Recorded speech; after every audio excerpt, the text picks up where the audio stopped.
The news of the loss of the White Star Line's flagship Titanic reverberated around the world. The Great Titanic, seen as being unsinkable and the largest ship on the seas, was at the bottom of the North Atlantic, taking with her 1,496 people to their deaths, with some newspapers reporting that no lives were lost in the incident. Once RMS Carpathia returned to New York, the true story was released to the public. Titanic had foundered with great loss of life. Sinking to the bottom of the North Atlantic, a rescue and recovery mission was launched from Halifax. This was made up of 4 vessels: CS Mackay Bennett, CS Minya, Montmagny, and Algerine. Packed with coffins and medical supplies, the 4 ships went to the site. For roughly 1 week, they scoured the area looking for signs of life and remains to be recovered. Of the 1,500 people whom lost their lives, only 328 bodies were recovered in the search. Some victims could not be identified, including that of a baby, floating in the Atlantic Ocean, who has become known as the unknown child. In 2007, DNA testing was conducted, and the child was finally identified as Sydney Leslie Goodwin. Mackay Bennett found 306. Minya found 17. Montmagny found 4. Algerine found 1. 150 of the victims were buried and taken to Halifax, and laid to rest across 3 different cemeteries: 121 at Fairview Lawn Cemetery, 19 at Mount Olivet Catholic Cemetery, and 10 at the Baron de Hirsch Jewish Cemetery. 42 of the victims remain unidentified. Their tombstones contain a simple number and the date of the disaster, the 15th of April 1912. 125 of the victims were buried at sea, due either to their severe damage, advanced decomposition, or a simple lack of resources, lack of enough embalming fluid. 209 other bodies were transported for burial in Halifax, Nova Scotia, Canada. Those whom was taken to Halifax, and not laid to rest in the cemeteries there, were transported by family members to be buried elsewhere. A ship, the SS Burma, took a photo of an iceberg in the area while passing shortly after the disaster. Members of the crew would later state that on one part of the iceberg, there was flecks of red paint. Could this be the very iceberg that took down the Titanic? After Olympic returned to Southampton, she was scheduled to soon leave again, for her next voyage scheduled to leave Southampton for New York on the 24th of April 1912. However, this was not without problems. A mutiny took place on board Olympic, with workers refusing to sail on her until extra lifeboats had been added to the ship. More lifeboats were quickly added, taking them from wherever they could be found, and Olympic went back on her way. After the incident, 2 inquiries would be held. One in the United States, and one in the United Kingdom. Testimony was heard from survivors including Charles Lightoller, Bruce Ismay, Harold Bride and the crew of Carpathia, crew of RMS Olympic, and Californian, among other witnesses of the night's events. On the night of the Titanic disaster, in 1912, the sea was calm and smooth. Therefore, an iceberg could not be seen from the break of the waves. The only light that could have come from an iceberg would have been reflected starlight. Visibility would have been even worse in the low-hanging haze purported to be extant on the night of the ship's sinking, but survivors' testimonies contradict each other as to whether there was any. Other ships reported no haze whatsoever. Possible explanations could be that the witnesses understood different things by haze, or that instead of haze, the ice field was actually seen, towards which the Titanic was heading and because of which the Californian had already stopped. As part of the testimony given, some of the survivors would state that they saw Titanic break in 2 pieces. However, when questioned, Lightoller stated that the ship had gone down whole. The believed rumor at the time of the breakup was hastily suppressed by both the White Star Line and Harland and Wolff. It was only later on that the truth would be discovered, much later on. It was concluded that the sinking of Titanic was caused by an act of God and failings in the Board of Trade's outdated regulations, the Californian had failed to respond to Titanic's distress, and no blame on White Star Line or Captain Smith had been placed. Although J. Bruce Ismay was chastised by public opinion for taking the last place on board a lowing lifeboat, a taint that would stay with him for the rest of his life. Later passing away from a stroke the 17th of October, 1937. A mere husk of the man he once was. It is a fact that survivors record Ismay on the night of the sinking, helping people into the lifeboats. As for his survival, I believe that he did what anyone would have done. The last lifeboat was practically full and currently being lowered, with no one in that area of the ship left to board. If Ismay had not have jumped into the boat, then it would have been one empty seat, and one more name to add to the death toll.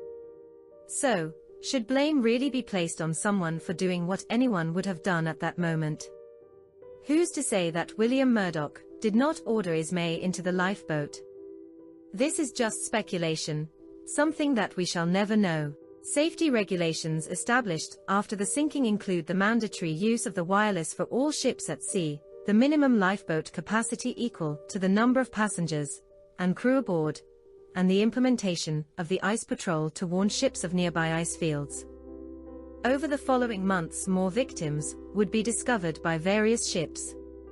Oceanic found 3 victims on one of their crossings in one of Titanic's lifeboats. Collapsible Lifeboat A. When examining the bodies, all 3 were badly decomposed, with one of the victims' arms falling off when attempting to move them. All 3 were buried at sea.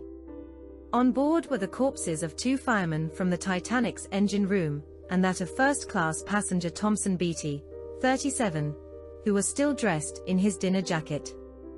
At the bottom of the boat, the crew found a wedding band engraved with the words, "Edward together," the only remains of a husband and wife who perished at sea after escaping the sinking liner. 2 other ships came across victims following the disaster. Ilford found 1. Ottawa found 1. Nearly 6 months after the Titanic disaster, and having been temporarily withdrawn from service, Olympic arrived back at Harland and Wolff, Belfast on the 10th of October, 1912 to be modified following lessons learned from the Titanic disaster. Modifications included making her watertight bulkheads higher, having considerably more lifeboats fitted and a double skin added. As well as these modifications, the opportunity was also taken to add features present on Titanic that were missing from Olympic, such as the Café Parisien. Olympic returned to service on the 2nd of April 1913. Later that very same year, Lusitania would have her first bout of misfortune. In December of 1912, Lusitania would suffer with several blades in her 4 turbines had buckled due to thermal distortion. An extensive refit lasting 8 months is needed to rebuild the engines. Admiralty take this opportunity to install gun mountings in preparation for her envisaged duties as a cruiser. Lusitania returns to service. Back in Belfast on the 26th of February, 1914, the completed hull of the 3rd Olympic-class vessel was launched into the bay, now christened Britannic. The second ship to bear the name for White Star Line, Britannic was a full upgrade from both her sister ships, with a yet higher gross registered tonnage. She would bear the title of the largest ship in the world. Just 2 months later, on the 21st of April 1913, the latest addition to Cunard's fleet RMS Aquitania would do the very same. She would depart on her maiden voyage from Liverpool to New York on the 30th of May 1914. Just a few months later, on July 28, 1914, the world would be gripped with an event that would last for 4 years. The assassination of Austrian Archduke Franz Ferdinand on the 28th of June 1914 would spark a chain of events that lead to the start of a global conflict 1 month later. On the 4th of August 1914, Great Britain would declare war and join the fray. This was a disastrous situation for transatlantic voyages, with Germany threatening to destroy vessel from the Allies. The outbound crossings to the US was heaving with people trying to escape the United Kingdom to get to a place of safety in the US. However, For return journeys barely had passengers embarking across. With travel dwindling, ships such as Mauretania and RMS Olympic of the White Star Line would be held in dock for their safety, due to threat of attack by Germany's newest and deadliest weapon, the U-boat. Not only this, but the construction, Titanic, was halted due to resources being in short supply and redirected for the war effort and manpower.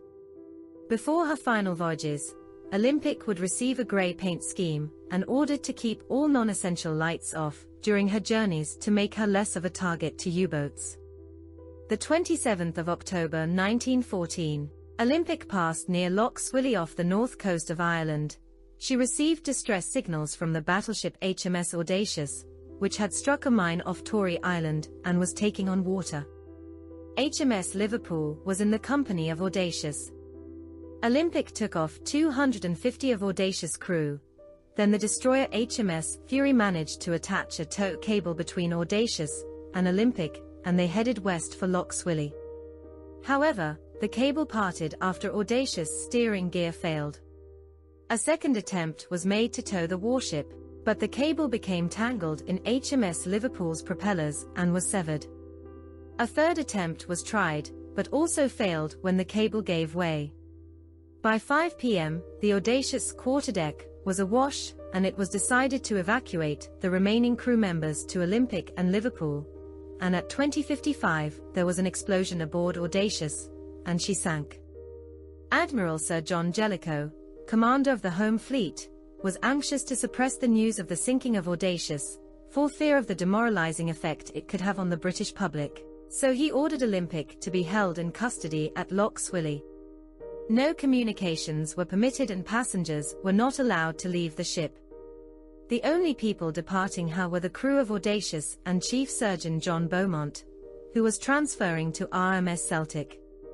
Steel tycoon Charles M. Schwab, who was traveling aboard the liner, sent word to Jellicoe that he had urgent business in London with the Admiralty, and Jellicoe agreed to release Schwab if he remained silent about the fate of Audacious. Finally, on the 2nd of November, Olympic was allowed to go to Belfast, where the passengers disembarked, and Olympic would be held to wait out the end of the war in safety.